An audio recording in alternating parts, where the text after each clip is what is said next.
मेरा नाम साजिदा है। मैं मल्ला सलाम नगर च रहती हूँ। 15 साल हो गए ने मेरी शादी हुई है। मेरे को बच्चे नहीं है।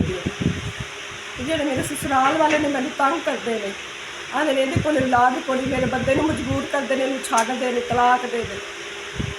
तो बंदा मेरा साथ देता है। वो ने जेड़े होना सी तू चले भी गए, पाक पतन गए चले ईद करने वास्ते सियादे घर आए हैं। उन्होंने सानू धमकियां लाते हैं, कदे साडे घर खत लिख के सट जाते हैं, कदे किसी बंदे नूं तला देंदे ने। आ खत वेख लो सामने लिखे, मैनू बदनाम करने की कोशिश करते हैं। मैं गड्डी मैं मजबूरन ट्रेन थले आवन लगी था।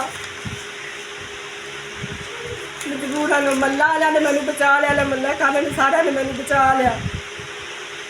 इन्होंने मैंने बहुत तंग किया है। मेरे देवर जेठा ने बहुत मैंने दलील किया है। लाहौर जाते भी मैंने कुट्टिया, मेरे हथ भी इन्होंने साड़े ने, मैनू उत्ते पट्टियां भी इन्होंने मारिया ने, बड़ा कुछ इन्होंने मेरे नाल किया है। मैं मजबूर बहुत मजबूर हो, तो मैंने पता है खुद खुशी राम है, पर मेरे तो अलावा मेरा कोई हल को नहीं। इस महल्ले में इन्होंने पूरे महल्ले में मैनू बदनाम कर छड्डिया। मेरा मेहरबानी मैं हाथ जोड़ ली, मेरी मदद करो।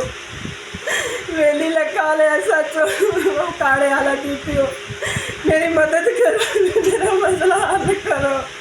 मेरे बंदे नूं जान मारन दे खतरे आंदे ने, तैनूं असीं मार देंगे, कतल कर देंगे, मैनूं आंदे ने तैनूं कतल कर देंगे। मेरे बेटे ने उन्होंने जहर दी, मेरे बेटे नूं आदे घरे ले जा के उन्होंने पुट्ठियां सीधियां गल्लां करदे ने। मेरे बेटे का भी खतरा है। मैंने आदे भाई तो लैके छोटा जिहा बच्चा समझा, इन्होंने बहुत दलील कर छड्डिया। मैनूं माफ कर दे ने।